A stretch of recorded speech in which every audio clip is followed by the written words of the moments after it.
এটা 14 ফুট রাস্তা কামালগাজী প্রাইমারি স্কুলের দিক থেকে আসছে। এদিকে একটা 50 ফুট ফ্রন্টেজ পাওয়া যাবে। আর এর এপাশে হচ্ছে 25 ফুট রাস্তা। এই যে দেখতে পাচ্ছেন একটা কমপ্লেক্স হয়েছে এই রাস্তাতে, G+4। আর এই যে কর্নারে যে এই দোতলাটা আছে এটা পাওয়া যাচ্ছে না, এটা 200 স্কোয়ার ফিট মতো হবে। এই মালিক অনেক উল্টোপাল্টা দাম চাইছে বলে এটাকে এর মধ্যে জোড়া যায়নি এই মুহূর্তে। আর এদিকে 47 ফুট ফ্রন্টেজ পাওয়া যাবে। এই যে পাঁচিলটা দেখছেন, এই পাঁচিলটা পুরো। এবার এই যে দোতলাটা আছে এটা ইললিগাল কনস্ট্রাকশন আছে, কেননা বাউন্ডারির উপরই উনি দোতলা করে ফেলেছে।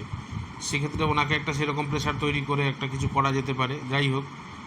আর এই যে নতুন একটা দেখুন 5 ইঞ্চি দেখা যাচ্ছে এই পুরোনো পাঁচিলের গা থেকে, এই 5 ইঞ্চিটা সোজা ঢুকে যাচ্ছে বাউন্ডারি ওয়াল। এই জঙ্গল, এই টিনে, এই অ্যাসবেস্টারের শেড, এই সবগুলো এই জমিটার মধ্যে নেই। ওই যে অংশটা আমি দেখালাম ওটা 5.5 কাঠা বা 6 কাঠার কাছাকাছি একটা জমি আছে, যে জমিটার রেশিও ডাউন পেমেন্ট মোটামুটি কথা হয়েছে। এইদিকে আর একটা 12 ফুট রাস্তা আছে, এটা কামালগাজী সোনারপুর রোডের উপর বেরোচ্ছে। আর ওইদিকে যে 14 ফুট রাস্তাটা দেখলাম সেটা একদম কামালগাজী মোড় থেকে জাস্ট পার করলেন মার্বেলের গোডাউনের পাশ থেকে ওই রাস্তাটা ঢুকছে। কামালগাজী প্রাইমারি স্কুল পার করে ডান দিকে ঢুকে যেতে হবে।